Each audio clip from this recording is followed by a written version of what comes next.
Our guest wanted a vacation home, but now she manages properties across the country. How did that happen? I basically set it up. I knew we wanted to keep buying properties. Our goal was to kind of buy 10 short-term rentals. But I set up the software with OwnerRez, to be able to manage like dozens and dozens, and didn't quite realize I had set it up to scale. It's kind of like a joke. What happens when an entrepreneur, a road trip, and a bathroom break collide? A short-term rental empire is born. Meet Jayla Siciliano. A good starting point, again, not to keep going back to this, but is finding your person in that market that you trust. That can be your eyes and ears, and explaining that to that person. Like, look. Forget DIY. Jayla's secret to success is finding the right people. Could your biggest mistake be doing too much? It's like in any business, I try to pay them really well, treat them really well, work with them. A lot of people really value flexibility and, whatever it is they value, just try to set up a partnership. My name is Jason Muth. I'm a 31-time Airbnb superhost. I worked in the media business for over 25 years, and in 2016, we bought our first short-term rental, and that's turned into our chapter 2 in life. Since then, we've welcomed over 5,000 guests and their furry friends to our short-term rental properties. And now we're here to show you how to create a smart stay. Now, on with the show. All right, Jayla, welcome to SmartStay Show. It's great to have you here. Thank you. Good to be here. So nice to meet you both.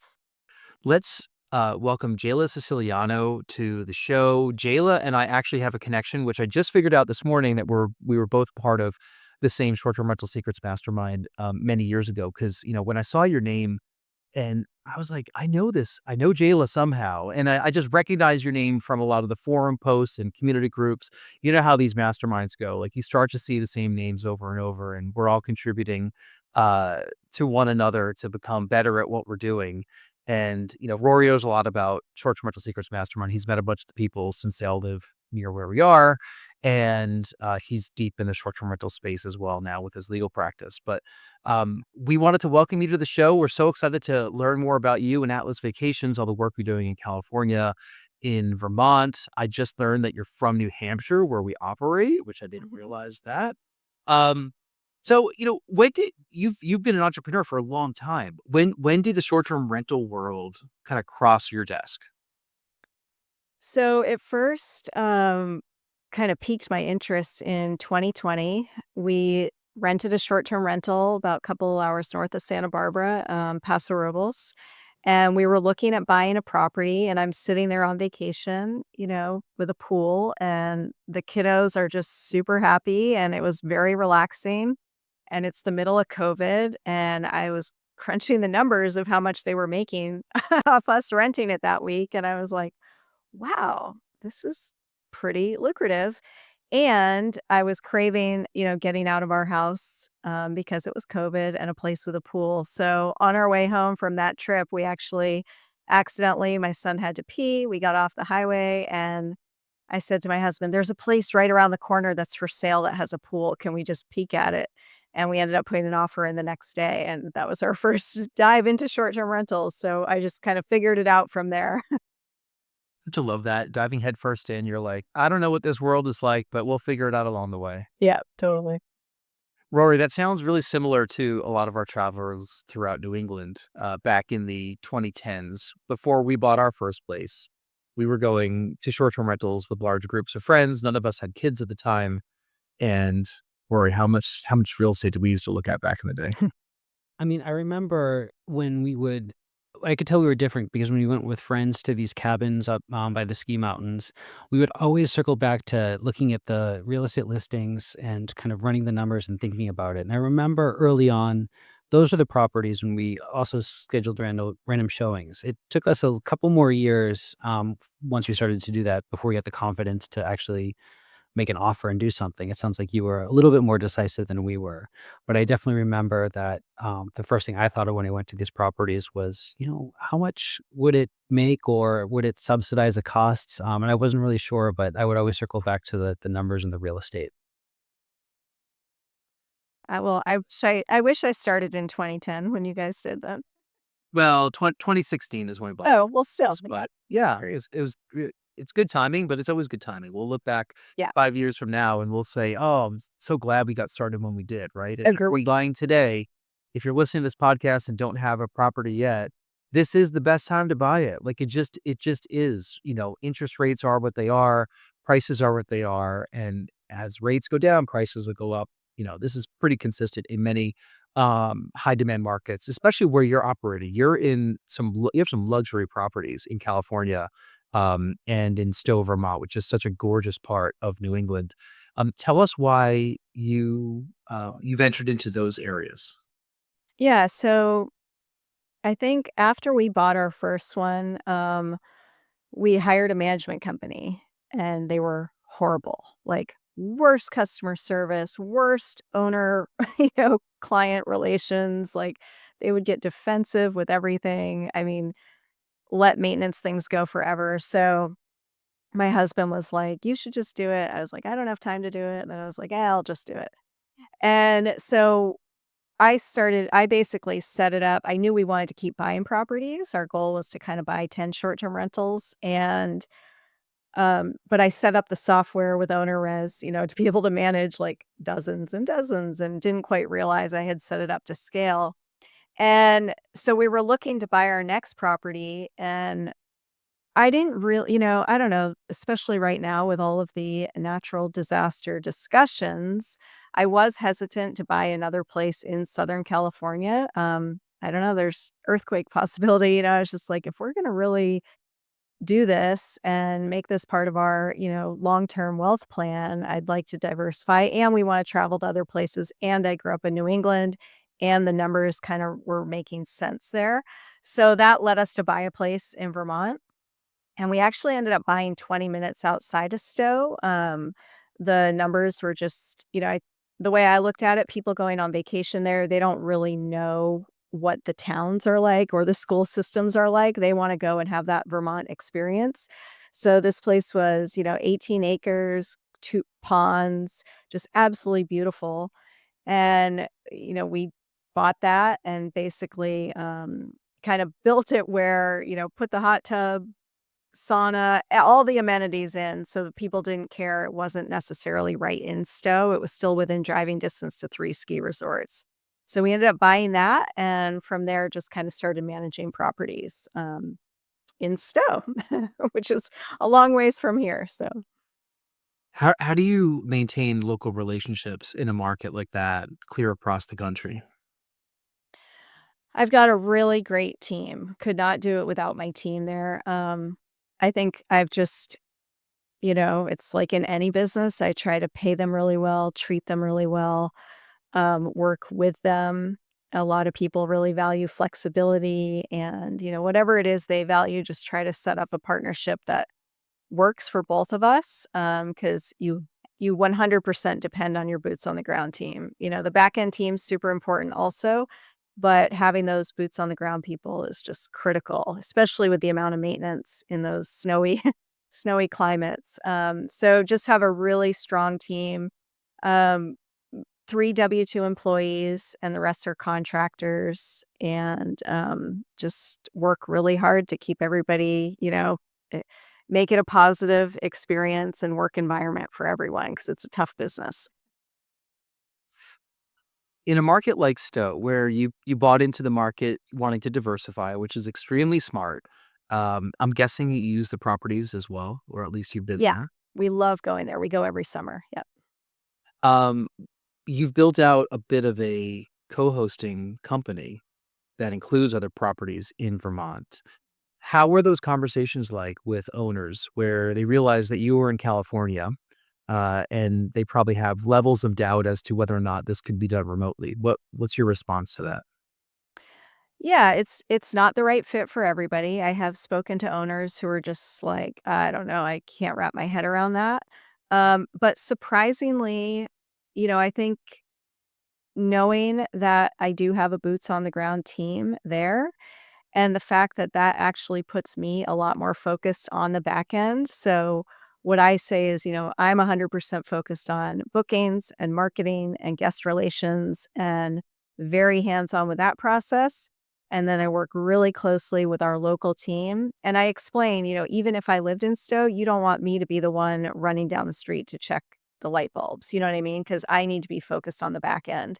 So I think by positioning it that way, that it's actually a strength and it doesn't really matter anymore with technology where I'm located. Uh, there's plenty of people who are comfortable with it.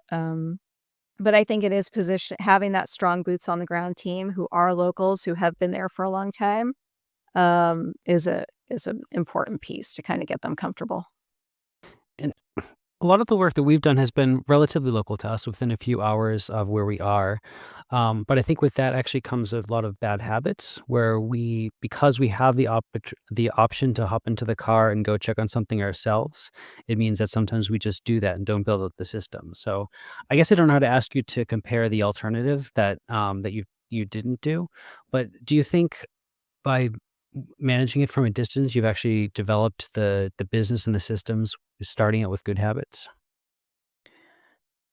I guess so. I feel like there's always room to keep improving. And we have a lot of habits that still need to improve.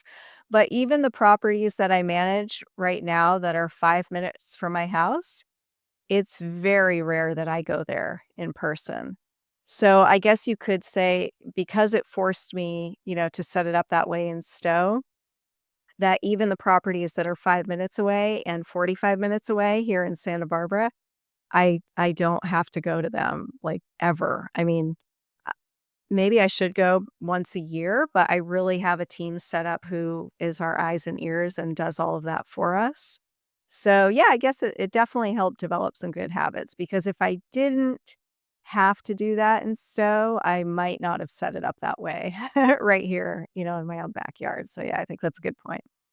I think that's super interesting to underscore because we too have spoken with owners who speak to us as a company. We operate a co-hosting business in Provincetown, Massachusetts.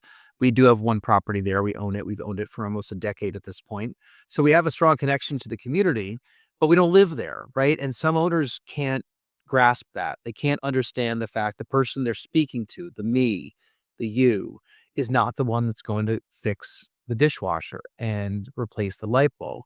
And I just made a comment on another forum about this because the person that posted is running a co-hosting business and having a hard time selling himself to owners that are asking the same exact question. And you gave such an elegant response right there about it being a strength, you focusing on building the systems, the marketing, the customer relations, the communications. That's what we focus on. We focus on being the go-between with the team on the ground. And my response to the person that posted was, I don't think the person you're talking to, the client, if he's not going to get over that hump, they're probably not the right customer for you. Like they're looking for a handyman in that market.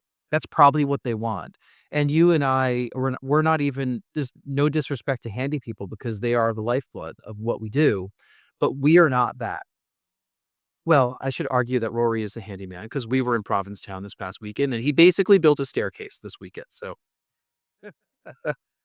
he's a little handy. That's awesome. But with that said, like, what advice would you give to some people that are looking to manage properties remotely, whether they own them or whether they're co-hosting? Like, what's a good starting point for that person?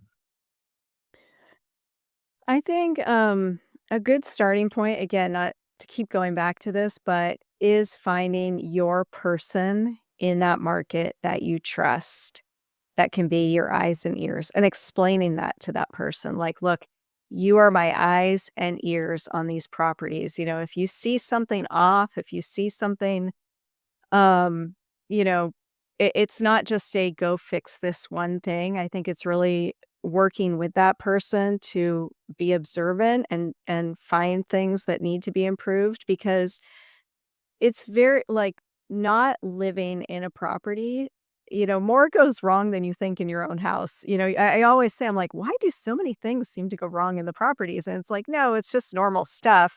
We're just not living in it. So it seems like a lot, but um, it's different than your primary house, I guess.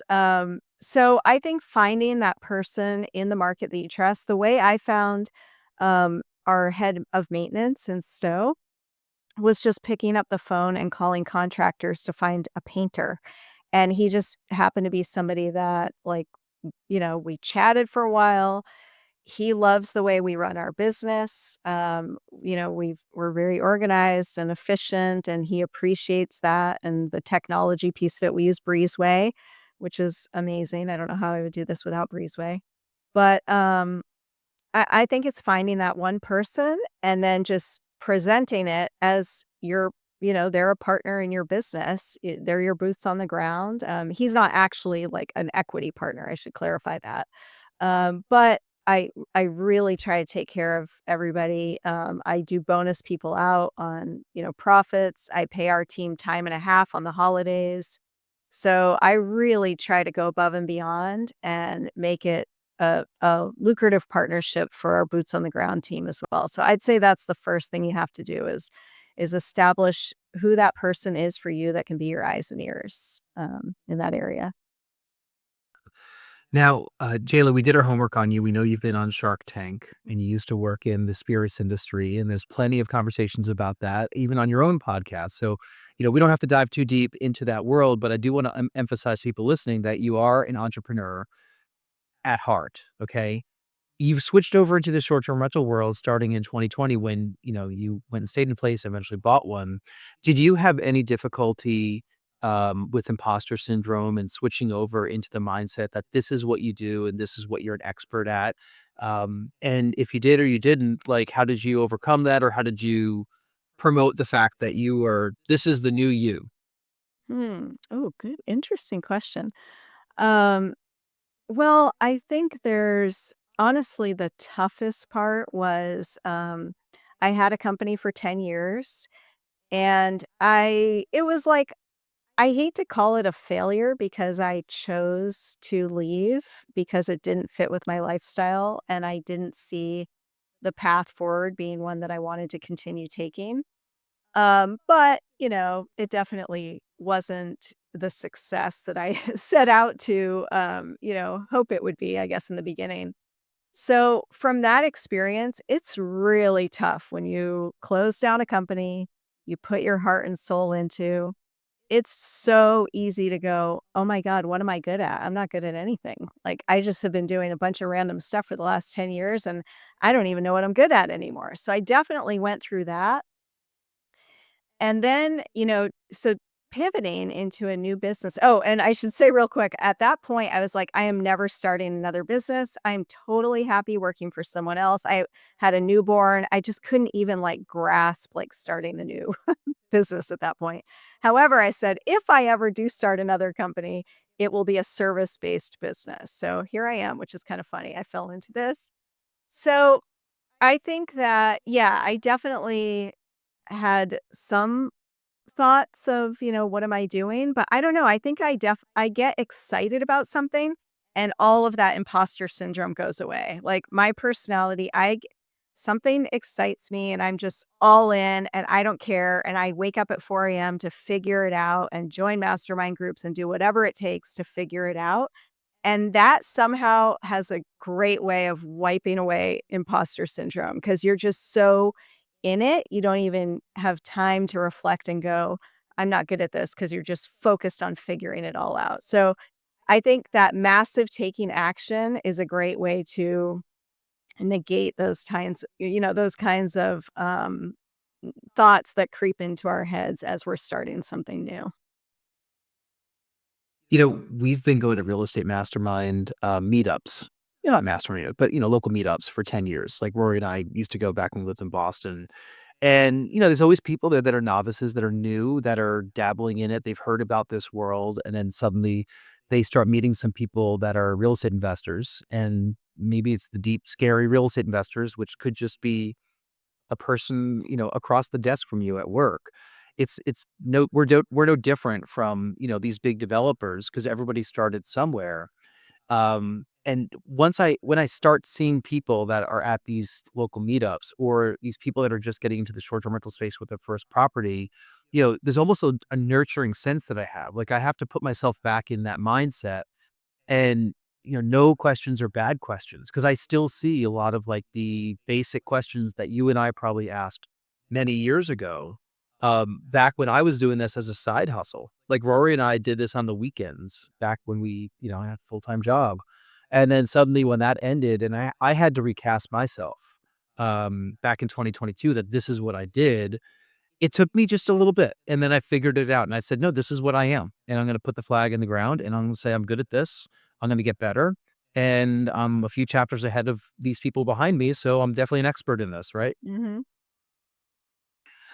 So along the way, what have you learned that you didn't expect, like early on in working in the short-term rental space? Like if you were to look at yourself that very first year and look at where you are today, like what are some things that said, man, I can't believe it took that long for me to figure out X? Well, I think, one thing my biggest challenge right now is expense management. We added a bunch of properties this past fall, summer, and it took us up over a number where it just became a little bit harder to manage, like all the expenses flying around. And so I think that's something I didn't expect. The bookkeeping, accounting side is challenging in this business. I do have a bookkeeper who specializes in short-term rentals who does all of our month-end books, but the day-to-day expenses, the last few months have been pretty damn annoying, I won't lie. So I'm in the process of, vetting softwares to basically get that dialed in. So I think, another one is just the amount of maintenance in the snowy climate. And, I caught myself earlier. I said, this is a tough business. And I hate using that word because every business has tough aspects to it. And it's only tough because you haven't figured out a solution. And when I said tough in that instance, I was referring to kind of the ongoing maintenance at the properties. And I think something there that I didn't expect is I am so much of a perfectionist in a lot of ways. And there is an element of this business and every business, right, where you really do have to balance letting go with trying to have that five-star experience. And it's a tough balance because it really does matter. You got to try to provide the best experience possible if you care and if that's part of your, vision for the company. But you also have to be able to let it go and know you can't solve everything immediately for everybody, right? You've got owners as clients, you've got guests, and you've got your contractors and team. So you're serving three different groups of people with very different priorities, and everybody's requests are urgent. So I think there's an interesting dynamic in this business. In the previous company that I had in the alcohol space, that was tough or had elements that were tough in different areas. This one, I think it's a 24-hour business, and you really have to have the systems and processes set up to not have that drive you crazy. And again, like I said, things like expenses where it can get complicated. It's just really a matter of getting super organized. And I think also just being patient with yourself. It's impossible for someone new that is starting. It's impossible to do all these things perfectly coming out of the gate. So you just tackle one area, get that dialed in, then the next layer, next layer, next layer. And I think there's always new layers as you're growing. So it's kind of a never ending evolution. But that's what I didn't expect in this business was the amount of maintenance, some of the complexities around that and the expense management piece of it. I mean, especially when you get to a certain size and all of these things that might start off small, like a little bit of bookkeeping becomes a lot more complicated with a lot more properties. How do you control access to yourself? Because if you have, one or two owners that you're working for, it can be pretty casual. But when you have dozens of owners or just you have lots and lots of owners that want to speak with you now, how do you set the boundary between yourself and the owners, and how do you control your own time so that you're not just constantly in a reactive posture? Yeah, great question. And a very important one, I think. With owners specifically, so we have a group text number. We use Breezeway messaging. Myself, my back end team, and my boots on the ground team all have access to view that number. So still owners. So in the beginning, I tell owners, like, I get them through the onboarding process. I like being hands-on in that part. And then I send an email that from here on out, if it's urgent, you need to text this number. You can email me with anything that has to do with like statements or, something financial like that. So the hard part is that when they forget and they text me personally, I don't text them back. And I tell someone on my team to text them from the group number and say, "Hey, Jayla will get back to you tomorrow, or is there something I can help you with?" Or have my team answer it. So it's that reinforcing what you're asking kind of thing and making sure that, when they do go out of that protocol, that you're not just going along with it, I guess. So I think having some discipline there to follow your own processes can be hard. um, and then with my team, I would say the tough part is when you're getting somebody trained. It's hard to be hands off. And I'm okay being available and being hands on when someone's in training. So I usually give people 90 days. Like, I'm available. If you have something urgent, which falls into these buckets, this is what is qualified as urgent, reach out to me. I don't mind responding or helping out. After that 90 days, it's like send me these items that you need help with once a day. We use Monday. So I go through Monday and, here's the urgent things I need to tackle for this week or this day. And just try to avoid the like constant messaging me for questions. But yeah, it's a work in progress always. I think ultimately we've got systems set up where, let's just say worst case scenario, a pipe burst in the house in the middle of the night, like an escalation system where it goes to other people before it comes to me. And for the most part, I'd say we're following that pretty closely, but there's still always like one-off scenarios. I think that is one of the challenges in this business. There's so many scenarios that aren't duplicated. They're all so unique, you know what I mean? So it's hard to have a process for every single thing sometimes. I feel like we're like maybe a couple steps behind you with all those processes, with what we're working on. And it's actually inspiring to hear how you put all those um, guardrails in place for your owners. That is definitely something I can see getting out of hand if they are buying Jayla and Jayla's services, but really they're buying your company, right? But you might be the first person that they talk to, and then all the communications with you, but just like any company, with software companies, with other service companies, there's often a sales process, and then it's passed on to, a product team or a customer success team, and then it's passed on to this other team, right? And without making your company feel too unwieldy and too large, it's that fine line between, yes, I'm still involved in everything you're doing, but instead of coming to me for the day to day, you're going to go to this other person we've empowered whose job is to serve you on that day-to-day thing. And, that's probably not how your business was set up when you first launched, or maybe you had the knowledge you didn't have. Okay. Yeah. I mean, a lot of people do that. They might want to do that from the start, but they don't have the money or the systems to do it. Yeah. Right. And then you eventually kind of work your way into the system that you have right now. Um, as we're starting to wrap up, what are you working on these days? So these days, with all my systems, I have freed up some time, I guess, and I launched a podcast called Seed Money.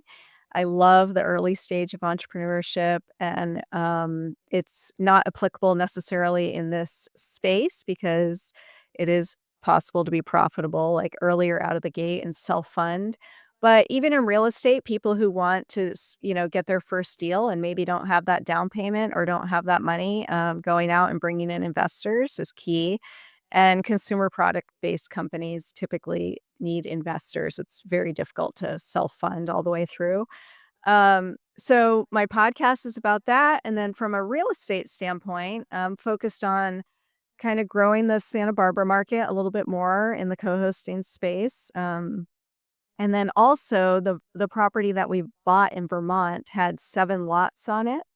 So we're going to build on 3 of the lots and start that process this year. Eventually kind of build it out, but do, I don't know, we're trying to figure out what to do there. We want to do something really cool and unique, but we also want it to have good potential resale value. So trying to figure out exactly what we're going to put there, but have those be short-term rentals. So Are you going through like the prefab or container home thought processes? Like what are you thinking? yeah, so we are actually building right now our first prefab ADU at one of our properties north of Santa Barbara, and it's been a great experience so far. We're using the company Samara, and they're handling absolutely everything. They're in the permitting process. We have not had to hardly lift a finger.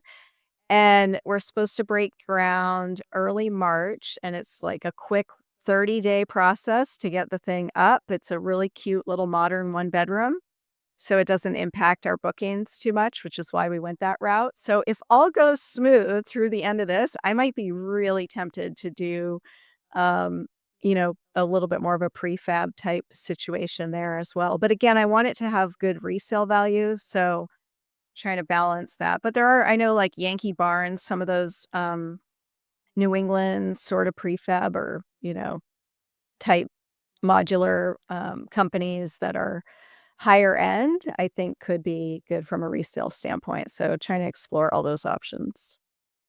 And then not to reopen the conversation too much, but like in Vermont, by right, are you allowed to build on your lots like the 3 properties, or do you have to go through the town for some kind of permitting beyond just standard building permits?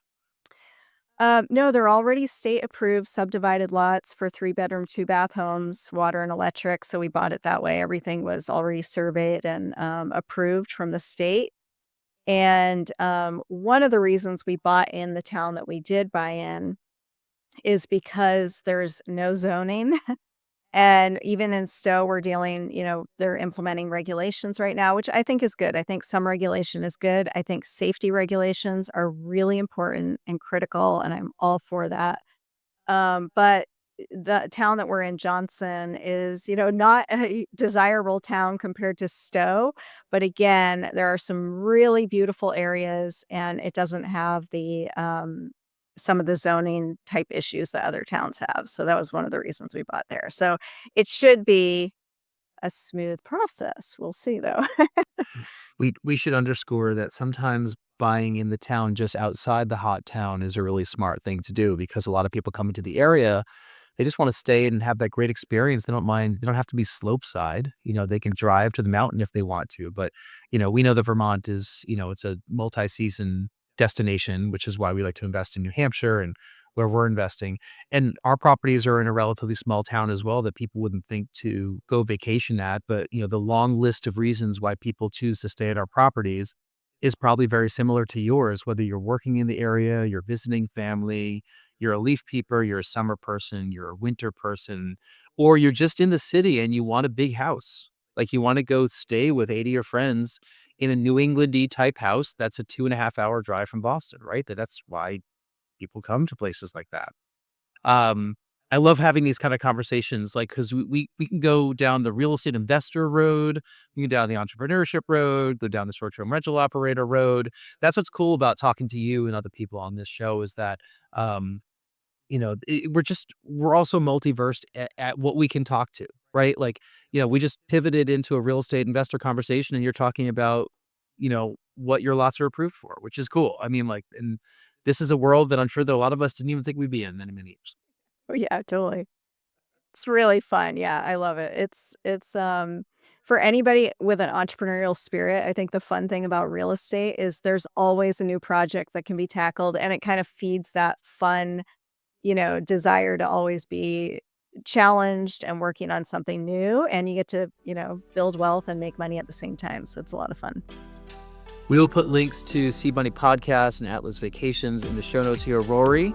We'll put links to your website as well. Which one are we linking to these days? STR.legal. STR.legal. Sounds good. And if you've enjoyed this episode, we'd love it if you'd subscribe to the show. If you want to be a guest on the show, you can go to smartstayshow.com, fill out our form, and we'll get back to you. On behalf of Rory and Jayla, thank you so much for listening, and we'll see you next time. Thank you guys. Great to connect.